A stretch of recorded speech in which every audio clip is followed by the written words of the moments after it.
Untuk saat ini kita akan belajar tentang kerahasiaan, informed choice, dan informed consent. Jadi saya yakin teman-teman semua sudah mengetahui apa yang dimaksud dengan informed choice dan informed consent. Ya. Di sini untuk pengungkapan sebuah rahasia kesehatan itu klien hanya dilakukan atas beberapa dasar. Yang pertama bahwa kepentingan kesehatan klien. Jadi bagaimana kita mengungkapkan rahasia kesehatan klien itu biasanya ada dasar mengapa kok kita harus mengungkapkan rahasia itu. Yang pertama tadi adalah kepentingan kesehatan klien, supaya klien tahu bahwa apa yang terjadi kepadanya, penyakit apa yang dia rasakan, kita harus memberitahu sehingga klien juga paham ternyata apa yang saya rasakan saat ini sakitnya itu, sehingga dia bisa memberikan intervensi-intervensi untuk dia sendiri, bagaimana untuk makan yang bergizi, kemudian kalau sekarang di era pandemi adalah bagaimana kita bisa menjaga imun kita, ya. Kemudian yang kedua, permintaan aparatur penegak hukum dalam rangka penegakan hukum. Contohnya kenapa? Kalau seandainya terjadi yang biasanya zaman sekarang itu orang kalau seandainya mungkin salah suntik dan lain sebagainya itu biasanya sudah dilaporkan. Nah, sehingga kita perlu dokumen atau dokumen kerahasiaan ataupun biasanya kita menggunakan rekam medis, itu biasanya data-data di situ harus lebih jelas sehingga data-data yang jelas itu bisa digunakan pada waktu kalau terjadi permintaan aparatur penegak hukum dalam rangka penegakan hukum. Kemudian pengungkapan rahasia kesehatan yang ketiga apabila adanya persetujuan klien sendiri. Jadi maksudnya klien itu ingin mengungkapkan apa sih, sakit apa saya, ya. Kemudian apa yang terjadi pada saya. Itu pun dengan persetujuan klien sendiri baru kita bisa mengungkapkan rahasia kesehatan yang sedang dialami oleh klien. Kemudian selanjutnya adanya ketentuan peraturan perundang-undangan. Jadi kalau peraturan perundang-undangan di sini untuk pengungkapan rahasia kesehatan itu memang wajib kita beritahukan juga kepada klien di mana pada waktu kita melakukan tindakan tindakan pemeriksaan, setelah itu kita wajib untuk memberitahukan kepada klien apa yang terjadi dalam dirinya. Ya, jadi itu adalah pengungkapan rahasia klien hanya dilakukan atas dasar 4 poin tersebut. Jadi selain dari 4 poin tersebut, kita tidak bisa mengungkapkan rahasia kesehatan klien kepada orang lain. Karena di awal kita juga sudah biasanya berjanji bahwa tidak akan memberitahukan kepada siapapun tentang penyakit yang diderita oleh pasien kita. Ya. Kemudian di sini ada trilogi. Jadi ada trilogi dalam hukum kesehatan, khususnya dalam manajemen dan kepemimpinan. Yang pertama adalah informed choice dan informed consent, kemudian kerahasiaan medik, dan juga rekam medik. Jadi, apa sih rahasia yang ada dalam trilogi hukum kesehatan, khususnya dalam manajemen dan kepemimpinan? Ya, saya ulangi, yang pertama adalah informed choice dan informed consent, kerahasiaan medik, dan rekam medis. Nah, bagaimana sih, apa sih yang dimaksud dengan informed choice? Nah, informed choice itu membuat pilihan setelah mendapatkan penjelasan tentang alternatif asuhan yang akan dialaminya. Jadi kita memberikan pilihan-pilihan yang cukup banyak, kemudian dari pasien memilih mana yang kira-kira sesuai dengan apa yang dirasakannya. Kemudian pilihan ataupun choice itu lebih penting dari sudut pandang wanita. Jadi informed choice itu bagaimana? Oh, ternyata informed choice itu memiliki sudut pandang kepada wanita atau pasien sebagai konsumen penerima jasa asuhan kebidanan. Ya, nanti kita akan lihat perbedaannya dengan informed consent. Kalau choice kita fokusnya bahwa ini kita lihat dari sudut pandang pasien atau wanita, ya.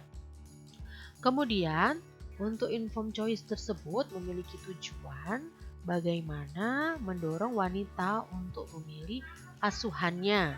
Jadi pilihan-pilihan yang perlu kita beritahukan sehingga pasien itu mampu untuk memilih asuhan yang tepat untuk dirinya sendiri. Nah, rekomendasi apa yang perlu kita sampaikan? Jadi bidan harus terus meningkatkan pengetahuan dan keterampilannya dalam berbagai aspek agar dapat membuat keputusan klinis dan secara teoritis agar dapat memberikan pelayanan yang aman dan dapat memuaskan kliennya ya. Kemudian bidan itu juga wajib memberikan informasi secara rinci, jujur ya dalam bentuk yang dapat dimengerti oleh seorang wanita dengan menggunakan media alternatif. Biasanya kita kalau mau menyampaikan sebuah informasi ada alat yang bisa disebut dengan buklet, ada alat yang bisa disebut dengan lembar balik, ada yang bisa dengan leaflet ya. Jadi kira-kira bentuk apa sih yang bisa untuk kita berikan sehingga pasien bisa menerima informasi yang kita sampaikan. Kemudian untuk rekomendasinya juga bahwa bidan dan petugas kesehatan lainnya perlu belajar untuk membantu wanita melatih diri dalam menggunakan haknya dan memberi tanggung jawab untuk keputusan yang mereka ambil sendiri. Nah, dengan berfokus pada asuhan yang berpusat pada wanita, ya berfokus pada asuhan yang berpusat pada wanita yang kita juga sudah pelajari untuk midwifery lead care tadi, juga yang berdasarkan fakta yang sudah disampaikan, diharapkan bahwa konflik itu dapat ditekan serendah mungkin. Ya, jadi kalau untuk berplannya kita sudah sesuaikan, kemudian antara bidan dengan pasien sudah ada keputusan, paling tidak konflik pada saat pelaksanaan pertolongan persalinan contohnya itu akan sangat rendah. Karena bidan sudah tahu keinginan pasiennya, pasiennya juga sudah memberitahu keinginannya kepada bidan. Kemudian kita juga di sini rekomendasinya adanya informed choice. Jadi informed choice itu direkomendasikan sebuah pilihan itu apabila memang keputusan yang diambil sudah sesuai dengan kesepakatan atau sudah diberikan informasi kepada pasien. Jadi tidak perlu takut akan konflik, tapi menganggapnya sebagai suatu kesempatan untuk saling memberi. Dan mungkin bisa juga suatu penilaian ulang yang objektif. Jadi bagaimana kita bermitra dalam suatu sistem asuhan dan tekanan-tekanan yang positif ya. Jadi kalau seandainya kita memang sudah memberikan birth plan itu sudah sesuai tapi ternyata juga masih ada konflik, tapi paling tidak konflik itu tuh tidak akan berlanjut secara terus-menerus tapi bisa tertekan dan hubungannya pun akan lebih secara baik atau positif ya. Kemudian kita bisa melihat contoh-contoh pilihan ya. Kalau kita melihat dari pilihan ini kan hampir sama dengan kita melakukan birth plan atau perencanaan dari persalinan. Salah satunya adalah bagaimana kita memilih apakah dilakukan episiotomi atau tidak. Kemudian siapa penolong persalinan kita ya. Kemudian posisi ketika bersalin itu seperti apa posisinya yang baik. Pengennya yang bagaimana? Oh, saya pengen posisi persalinan saya itu sambil tidur. Kemudian saya ingin posisi persalinan saya itu duduk ya. Kemudian posisi persalinan saya mungkin sambil berdiri ya. Jadi kan ada beberapa posisi-posisi yang untuk ketika persalinan ya dipersilahkan untuk memilih sesuai dengan contoh pilihan yang telah disampaikan. Ya. Tadi adalah informed choice, sekarang kita bergeser pada informed consent. Apa sih pengertian dari informed consent tersebut? Ya, informed consent ini berasal dari dua kata yaitu inform yang telah mendapatkan penjelasan atau keterangan atau informasi dan consent adalah memberikan persetujuan atau mengizinkan. Sehingga informed consent itu merupakan suatu persetujuan yang diberikan setelah mendapatkan suatu informasi. Ya. Kemudian indikasi kita memberikan informed consent apa saja? Ya.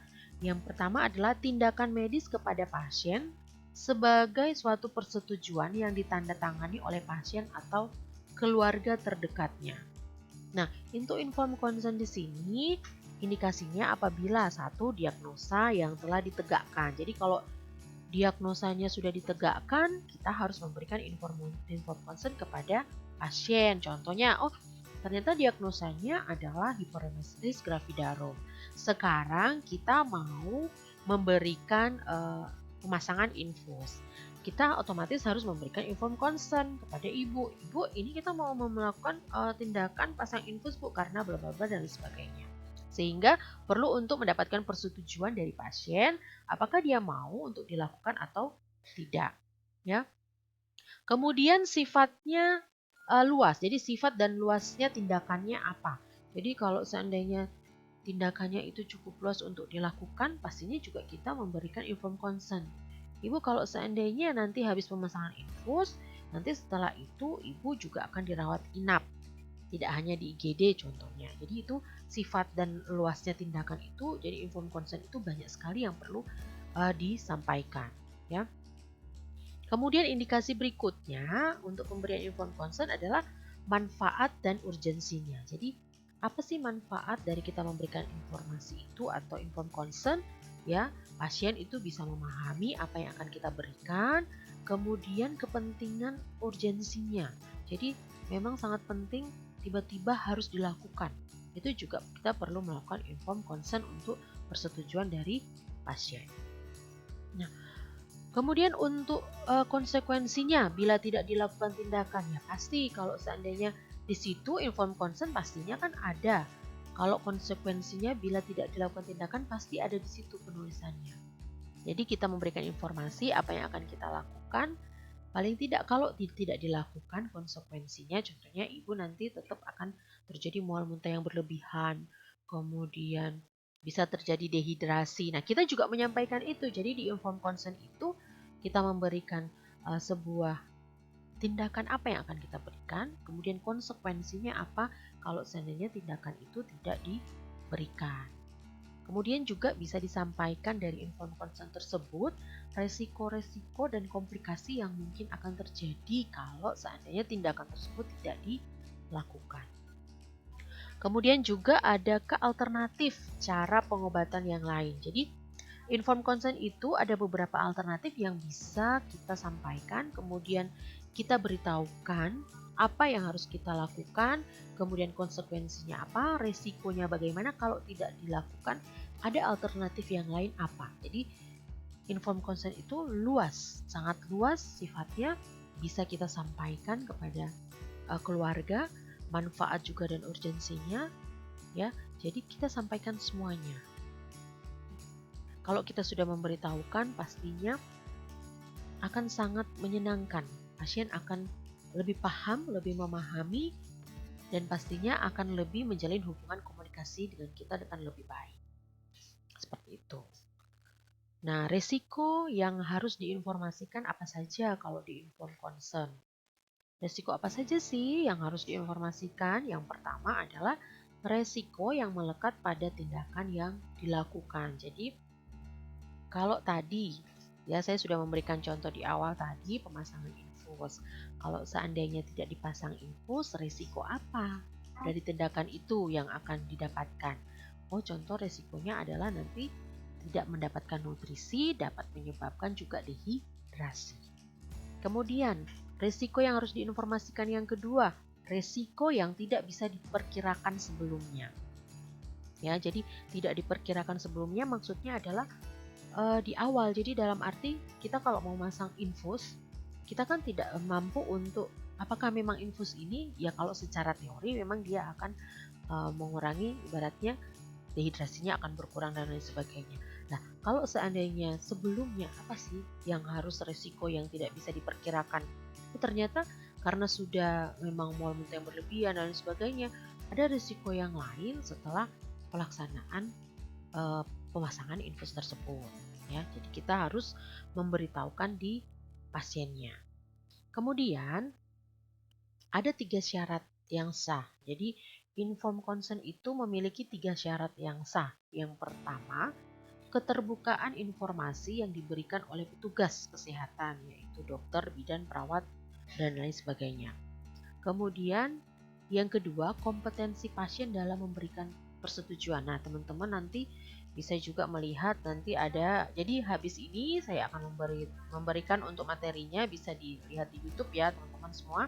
Jadi ada kompetensi pasien dalam memberikan persetujuan juga ya. Jadi kompetensinya pasien yang bisa memberikan persetujuan itu apa saja, batas umurnya berapa.